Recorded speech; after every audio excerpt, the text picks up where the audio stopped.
Hello friends, स्वागत है आप सभी का। आज की हम एक ही वीडियो में संज्ञा को पूरा खत्म करेंगे या फिर कवर करेंगे। यह संज्ञा का बहुत ही शानदार वीडियो होने वाला है जिसमें हम भाववाचक संज्ञा, जातिवाचक संज्ञा, जितने भी संज्ञा के प्रकार हैं उनको एकदम डिटेल्स में डिस्कस करेंगे। संज्ञा जो है आपके सीजीटेट एग्जाम के लिए नहीं बल्कि आपके जितने भी छत्तीसगढ़ के वैकेंसी निकलती है उनके लिए बहुत ही इंपॉर्टेंट है, क्योंकि इनसे क्वेश्चन आपके हर एग्जाम में बनते हैं। तो आप इस वीडियो को अंत तक देखिए, आपको एक भी डाउट नहीं रहेगा इस वीडियो को देखने के बाद। और साथ ही साथ एक पेन कॉपी रख लीजिएगा, नोट करते चलिएगा। और अंत में हम आपका टेस्ट भी लेंगे।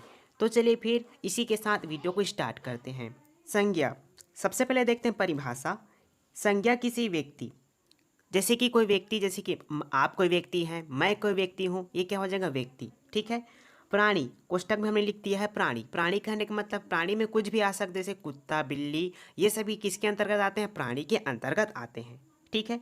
वस्तु, जैसे कि मैं अभी क्या रखा हूँ हाथ में पेन रखा हूँ। ठीक है। पेन रखोगे क्या हो जाएगा? वस्तु हो जाएगा। ठीक है। आप पेन रखे होंगे लिखने के लिए कॉपी में, वो भी क्या हो जाएगा? वस्तु हो जाएगा। स्थान अथवा भाव के नाम को हम क्या कहते हैं? संज्ञा कहते हैं। देखिए, भाव के नाम को मतलब उसके नाम को हम संज्ञा कहते हैं। किसी व्यक्ति, प्राणी, किसी व्यक्ति, वस्तु या फिर स्थान अथवा भाव के नाम को हम संज्ञा कहते हैं। व्यक्ति को हम संज्ञा नहीं कहेंगे, ना इस वस्तु कहेंगे, ना स्थान कहेंगे, उनके नाम को हम संज्ञा कहेंगे। जैसे कि मेरा नाम आर्यन है। ठीक है। तो मैं क्या मतलब किस में आ जाएगा? ये संज्ञा में आ जाएगा। ठीक है। श्याम किसी व्यक्ति का नाम है। श्याम जो है किसी व्यक्ति का नाम है। दिल्ली किसी शहर का नाम है। आम किसी वस्तु का नाम, आम किसी फल का नाम है। ठीक है। मिठास, मिठास कहने का मतलब है मिठास एक भाव है। ठीक है। उसकी बोली मिठास है। आपने देखा होगा कि कई व्यक्ति होंगे आसपास में, किसी व्यक्ति का बोली रहता है वो क्या रहता है? मधुर रहता है। तो हम कहते हैं इसका बोली जो है बहुत ही ज़्यादा मिठास है, बहुत ही ज़्यादा मधुर है। ठीक है। किसी जानवर का नाम क्या है? गाय है। ठीक है। चलिए अब हम इनके भेद देखते हैं। क्या करेंगे? अब हम संज्ञा के भेद देखते हैं। वैसे तो संज्ञा के तीन भेद होते हैं। तीन भेद कहने का मतलब ये है व्यक्तिवाचक संज्ञा, जातिवाचक संज्ञा और आपका भाववाचक संज्ञा। जातिवाचक संज्ञा में हमने इसके भी दो भेद किए हैं। जातिवाचक संज्ञा के अंतर्गत आपके पदार्थवाचक संज्ञा आते हैं। ठीक है। और समूहवाचक संज्ञा को हम इसी संज्ञा के अंतर्गत रखे हैं। ठीक है। जिस कारण से संज्ञा को हमने तीन प्रकार से बांटा है। तो देखिए, जो आपके व्यक्तिवाचक संज्ञा होंगे, आपके जातिवाचक संज्ञा हो गया और भाववाचक संज्ञा हो गया, इनसे आपके एग्जाम में बहुत ही ज़्यादा क्वेश्चन पूछे जाते हैं। ठीक है। अगर वीडियो पसंद आ रहा हो तो वीडियो को लाइक जरूर कर दीजिए और अपने फ्रेंड तक शेयर जरूर कर दीजिए, क्योंकि हम आपके लिए बहुत ही ज़्यादा मेहनत करते हैं। तो चलिए इनको एक एक करके डिस्कस करते हैं। पहला देख लेते हैं, व्यक्तिवाचक संज्ञा किसे कहते हैं? व्यक्तिवाचक संज्ञा वह शब्द जो किसी एक व्यक्ति, वस्तु, स्थान आदि का बोध कराता है, उसे हम व्यक्तिवाचक संज्ञा कहते हैं। देखिए, व्यक्तिवाचक संज्ञा बहुत ही इजी है, ध्यान से देखिए। वह शब्द जो किसी एक व्यक्ति, वस्तु, स्थान अथवा आदि का बोध कराता हुआ आपका व्यक्तिवाचक संज्ञा होता। मतलब क्या होता है इसमें? व्यक्तिवाचक किसी व्यक्ति का नाम दे दिया है, जैसे कि मैं आर्यन हूँ। ठीक है। जैसे कि मैं एक लड़का हूँ, ये आपका व्यक्तिवाचक संज्ञा नहीं होगा। मतलब इसका नाम का बोध होना चाहिए। जैसे कि मेरा नाम आर्यन है, तो किस में आ जाएगा? ये व्यक्तिवाचक संज्ञा में आ जाएगा। लेकिन आपका नाम दे दिया है, अगर यहाँ पर व्यक्ति दे दिया, वस्तु दे दिया है, तो इसमें व्यक्तिवाचक संज्ञा नहीं आएगा। अगर वहीं पर नाम देता, व्यक्ति का नाम दिया है, वस्तु का नाम दिया है, आपका स्थान का नाम दिया है, ये किसके अंतर्गत आ जाएंगे? व्यक्तिवाचक संज्ञा के अंतर्गत आ जाएंगे। तो चलिए इनके उदाहरण देख लेते हैं। तो राम, राम जो है किसी व्यक्ति का नाम है। श्याम जो है, श्याम की बात करें, यह भी किसी व्यक्ति का नाम है। टेबल, टेबल क्या है? आपका एक बैठने का वस्तु है या फिर साधन है, किंतु यह एक नाम को सूचित कर रहा है। मतलब टेबल जो है किसी एक नाम को सूचित कर रहा है, इसलिए हम किस में रखे हैं? इनको व्यक्तिवाचक संज्ञा में रखे हैं। कुर्सी, कुर्सी भी एक क्या है? बैठने का साधन है। ठीक है। इसलिए हम इनको किस में रखे हैं? व्यक्तिवाचक संज्ञा के अंतर्गत रखे हैं। अब बात करते हैं आपका दिल्ली। दिल्ली क्या है? आपका शहर का नाम है, स्थान का नाम है। ठीक है। अब अगला है आपका जातिवाचक संज्ञा। देखिए, जातिवाचक संज्ञा होता क्या है? जो शब्द संज्ञा किसी जाति का बोध कराता है वो आपका जातिवाचक संज्ञा होता है। कहने का मतलब है किसी जाति का बोध कराता है वो संज्ञा, जो किसी जाति का बोध कराता है वो क्या होगा, आपका जातिवाचक संज्ञा हो जाएगा। जैसे कि लड़की, मतलब जितने भी लड़की होंगे उनका जाति का बोध करा रहे कि लड़की है। लड़का, इनमें सभी लड़के आ जाएंगे, यानी कि राम श्याम ये सभी किसके अंतर्गत आ जाएंगे। देखिए उदाहरण समझते हैं इनको, जैसे कि आपका राम हो गया, श्याम हो गया, इनको किस जाति का बताया जा रहा है, ये किस जाति के हैं, लड़का। ठीक है, इसके किसके अंतर्गत आएंगे, ये लड़के के अंतर्गत आएंगे। जैसे कि आपका सीता हो गया, गीता हो गया, रीता हो गया, ये सभी जो है किसकी जाति का बोध करा रहे हैं, लड़की की जाति का बोध करा रहे हैं। ठीक उसी प्रकार से आपका नदी में आप गंगा, यमुना, सरस्वती ये सभी नदी जो है, ठीक है, ये सभी जो है किसका बोध करा रहे हैं, नदी का बोध करा रहे हैं। उसी प्रकार से आपका हिमालय जो है किसका बोध करा रहा है, पर्वत, हिमालय पर्वत। ठीक है, किसका बोध करा रहा है, किसके जाति का बोध करा रहा है, पर्वत के जाति का बोध करा रहा है। ठीक है, अब हम देख लेते हैं जातिवाचक संज्ञा के भेद। जातिवाचक संज्ञा के दो भेद होते हैं, ध्यान दीजिएगा। जातिवाचक संज्ञा कितने, अगर आपसे एग्जाम पूछा जाए कि जातिवाचक संज्ञा के कितने भेद होते हैं तो आप जवाब दीजिएगा जातिवाचक संज्ञा के केवल दो भेद होते हैं। पहला होता है आपका द्रव्यवाचक संज्ञा, दूसरा होता है आपका समूहवाचक संज्ञा। अब समझते हैं द्रव्यवाचक संज्ञा आखिर होता क्या है। देखिए बहुत ही सिंपल है। द्रव्यवाचक संज्ञा की बात करें, जिस संज्ञा शब्दों से किसी धातु, द्रव, सामग्री अथवा पदार्थ आदि का बोध होता है उसे द्रव्यवाचक संज्ञा कहते हैं। समझिएगा ना, बहुत इजी है। जिस संज्ञा के शब्दों से किसी धातु हो गया, द्रव हो गया, सामग्री हो गया, पदार्थ हो गया आदि का बोध होता है वह हमारा क्या होता है, द्रव्यवाचक संज्ञा होता है। ठीक है, चलिए अब इनको हम एग्जाम्पल से और अच्छे से समझते हैं। जैसे कि गेहूँ क्या है, भोजन की एक सामग्री है। ठीक है, चावल क्या है, चावल भी आपका भोजन की एक सामग्री है। घी हो गया, यह भी एक भोजन की सामग्री है। सोना की बात करें, आभूषण के लिए एक द्रव है या फिर पदार्थ है। ठीक है, आभूषण के लिए क्या है, एक द्रव है या फिर पदार्थ है। चांदी आभूषण के लिए एक पदार्थ है। तांबा क्या है, आपका एक धातु है। ठीक है, ये सभी जो किसके अंतर्गत आएंगे, द्रव्यवाचक संज्ञा के अंतर्गत आएंगे। ऊन क्या है, वस्त्र बनाने की एक सामग्री है। ठीक है, ये सभी एग्जाम्पल किसके हैं, द्रव्यवाचक संज्ञा के हैं। ठीक है, आपका समूहवाचक संज्ञा किसे कहते हैं, जिन संज्ञा के शब्दों से किसी एक जाति का बोध ना होकर पूरे समूह या फिर समाज का बोध होता है उसे हम समूहवाचक या फिर समुदायवाचक संज्ञा कहते हैं। ठीक है जी, मतलब इसमें समूह का बोध होता है या फिर समाज का बोध होता है, वो आपका क्या हो जाएगा, समूहवाचक संज्ञा हो जाएगा। इनके एग्जाम्पल के द्वारा समूहवाचक संज्ञा जो आपके और क्लियर हो जाएंगे। देखिए सेना क्या आपका समूहवाचक संज्ञा के अंतर्गत आए, क्यों आएगा, क्योंकि इसमें बहुत से सैनिक होते हैं जो समूहवाचक का बोध कराती है। पुस्तकालय भी क्या आपका समूहवाचक संज्ञा के अंतर्गत आएगा। पुस्तकालय में अनेक पुस्तक होती है, ना कि यहाँ पर एक पुस्तक की बात हो रही है। ठीक है, पुस्तकालय में बहुत सारे पुस्तक होते हैं।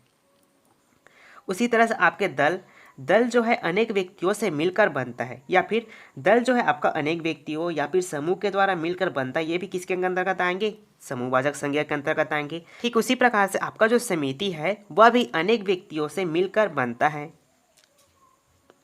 अब बात करते हैं परिवार जो है, परिवार में अनेक सदस्य हो सकते हैं। देखिए एक परिवार में अनेक सदस्य होते हैं, यहाँ तक कि 2-3 पीढ़ी भी हो सकती है। 2-3 पीढ़ी कहने का मतलब जैसे कि दादा, क्या मान के चलिए, दादा के बाद पिताजी के बाद हम, ये क्या हो जाएंगे, 2-3 पीढ़ी। तो परिवार भी किस में आ जाएंगे, आपके समूहवाचक संज्ञा के अंतर्गत आ जाएंगे।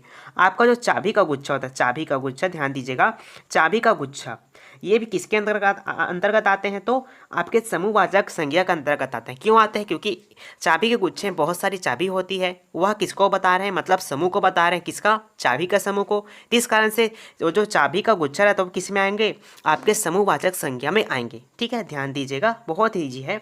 चलिए अब हम बात करते हैं आपके भाववाचक संज्ञा किसे कहते हैं, जिस संज्ञा के शब्दों से किसी व्यक्ति, वस्तु, पदार्थ आदि का गुण, दोष, अवस्था या दशा आदि का बोध होता है वह भाववाचक संज्ञा होता है। ध्यान दीजिएगा, जिस संज्ञा के शब्दों से किसी व्यक्ति हो गया, वस्तु हो गया, पदार्थ आदि के गुण, दोष, अवस्था या दशा आदि का बोध होता है वह हमारा क्या होता है, भाववाचक संज्ञा होता है। इनके एग्जाम्पल देख लेते हैं।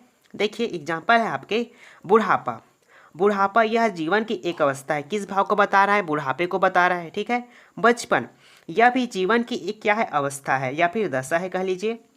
क्रोध यह एक भाव या फिर दशा है। देखिए आपने देखा हो कोई व्यक्ति बात बात पर गुस्से मतलब गुस्से में हो जाता है यानी क्रोधित हो जाता है, तो किसको बता रहा है, मतलब वह व्यक्ति अभी क्रोधित है, ठीक है, क्रोधित को दर्शा रहा है, ठीक है। हर्षित है मतलब अभी कोई व्यक्ति है, उनका भी क्या एग्जाम सरकारी एग्जाम लगा है, तो क्या है, हर्षित है, तो किस भाव को दर्शा रहा है, उनकी हर्षित यानी खुशी के भाव को दर्शा रहा है, ठीक है। मिठास, मिठाई का जो गुण होता है वो क्या होता है, मीठा होता है, ठीक है। उसी तरह से आपका देख लिया मोटापा, मोटापा एक ऐसी अवस्था है, मतलब मोटापा यह भी एक अवस्था है जो मोटापे को हमें इंगित करता है या फिर बताता है। ये सभी जो है आपके आपके एग्जाम्पल है, तो भाववाचक संज्ञा के एग्जाम्पल से, ठीक है। अब हम ये सभी बहुत इंपॉर्टेंट है आपके एग्जाम के लिए। अब चलिए बात करते हैं हम संज्ञा से भाववाचक शब्दों का निर्माण किस प्रकार से करते हैं, उनको देख लेते हैं। ये भी एग्जाम के लिए इंपॉर्टेंट है, इससे भी क्वेश्चन आपके एग्जाम में बनते हैं।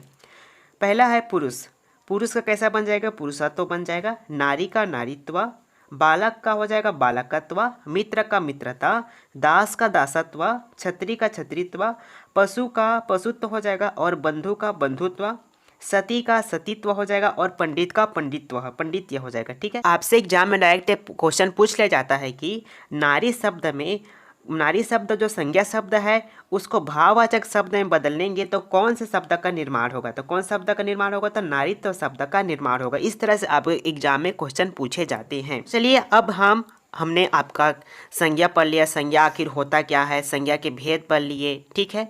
हमने सभी को डिटेल्स में पढ़े कि व्यक्तिवाचक संज्ञा किसे कहते हैं, जातिवाचक संज्ञा, समूहवाचक संज्ञा, भाववाचक संज्ञा और द्रव्यवाचक संज्ञा, इन सभी को हमने क्या किया एकदम डिटेल्स में पढ़े और साथ ही साथ इनके एग्जाम्पल्स भी देखे हैं।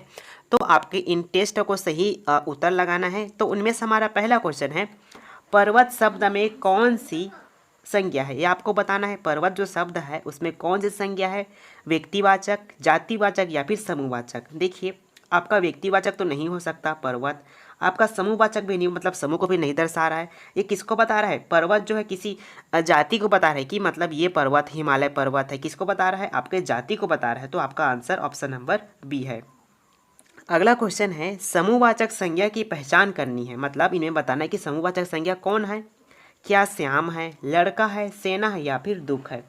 तो देखिए श्याम नहीं होगा, लड़का भी नहीं होगा, लेकिन जो आपका सेना है, सेना में बहुत सारे क्या होते हैं, व्यक्ति होते हैं, तो क्या हो जाएंगे आपके किस में आ जाएंगे, समूहवाचक संज्ञा के अंतर्गत आ जाएंगे। क्वेश्चन नंबर तीसरा, क्रोध मिठास में कौन सी संज्ञा है, व्यक्तिवाचक, जातिवाचक, भाववाचक या इनमें से कोई नहीं। क्रोध हो गया, मिठास हो गया, इसमें व्यक्तिवाचक नहीं होगा, जातिवाचक भी नहीं होगा, लेकिन भाववाचक होगा। मतलब किस भाव को बता रहे हैं, क्रोध के भाव को बता रहा है, क्रोध के भाव को बता रहा है, ठीक है। मिठास जो है उसके मीठेपन को बता रहा है, मधुरता को बता रहा है, ठीक है। ये किसके अंतर्गत आते हैं, भाववाचक संज्ञा के अंतर्गत आते हैं। निम्न में से व्यक्तिवाचक संज्ञा कौन सी है, मतलब निम्न में से व्यक्तिवाचक संज्ञा का चुनाव करना है, लड़का, राम, विद्यालय या इनमें से कोई नहीं। लड़का तो नहीं होगा, ठीक है, लड़का किसके मतलब लड़का नहीं होगा।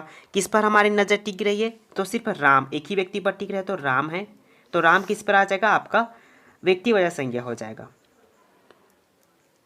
निम्न में से जातिवाचक संज्ञा कौन सी है, गुंजन, जयपुर, शहर, अहंकार, ठीक है। इसमें मतलब जाति, मतलब किसी एक जाति को बताना है, जैसे कि शहर, शहर क्या है, एक बहुत सारे शहर हो सकते हैं, दिल्ली, जयपुर, राजस्थान, ये सभी क्या हो जाएंगे, आपके शहर हो जाएंगे, ठीक है। तो इनमें जातिवाचक संज्ञा कौन हो जाएगा, आपका शहर हो जाएगा। अगला क्वेश्चन इंपॉर्टेंट है, समुद्रगुप्त को भारत का नेपोलियन कहा जाता है, में समुद्रगुप्त में कौन सी संज्ञा है, ध्यान से पढ़िए क्वेश्चन को। जो समुद्रगुप्त है उसे भारत का नेपोलियन कहा जाता है, ठीक है। समुद्रगुप्त को में कौन सी संज्ञा है, व्यक्तिवाचक, जातिवाचक, भाववाचक या फिर द्रव्यवाचक। इसमें किसी प्रकार जाति नहीं बताया जा रहा है, भाव भी नहीं बताया जा रहा है, द्रव्य भी नहीं बताया जा रहा, लेकिन वह क्या, समुद्रगुप्त एक व्यक्ति है, ठीक है। तो किसको बताया जा रहा है, सिर्फ सिंगल उसी को बताया जा रहा है, तो कौन संज्ञा हो जाएगी, व्यक्तिवाचक संज्ञा हो जाएगी। नेक्स्ट प्रश्न, जो संज्ञा शब्द किसी समुदाय या समूह को बोध कराती है वो क्या होगा, व्यक्तिवाचक, समूहवाचक या फिर द्रव्यवाचक। तो जो संज्ञा जो है किसी समुदाय हो गया, आपका समाज हो गया, आपके समूह हो गया, इन सबको बोध कराती है वो कौन सी संज्ञा होती है, समूहवाचक संज्ञा होती है। इनमें से भाववाचक संज्ञा कौन सी है, मधुर, अच्छाई, सुंदर। अब भाववाचक मधुर तो नहीं होगा, सुंदर भी नहीं होगा, लेकिन अच्छा ही होगा। नदी कौन सी संज्ञा है ये आपको बताना है, ठीक है। नदी हमने पढ़ा भी है, व्यक्तिवाचक संज्ञा, जातिवाचक संज्ञा, फिर भाववाचक। तो नदी जो है व्यक्तिवाचक के अंतर्गत नहीं आएगा, ठीक है, भाववाचक के अंतर्गत नहीं आएगा, लेकिन जातिवाचक के अंतर्गत आएगा। जितने भी यमुना नदी है ये सभी जो है किसका बोध करा रहे हैं, नदी जो है जाति का बोध करा रहे हैं। अगला क्वेश्चन है, इनमें से व्यक्तिवाचक संज्ञा कौन सी है, राम, मनुष्य, मधुरता। अब देखिए व्यक्तिवाचक संज्ञा हमारे नज़र कहाँ पर एक जगह टिकेगी, क्या मनुष्य पर टिकेगी, नहीं, बहुत सारे मनुष्य है। मधुरता पर टिकेगी, बिल्कुल भी नहीं, लेकिन राम पर एक ही आदमी है राम, तो उसी पर नज़र टिक रही, तो व्यक्तिवाचक संज्ञा केवल वही हो जाएगा, ठीक है।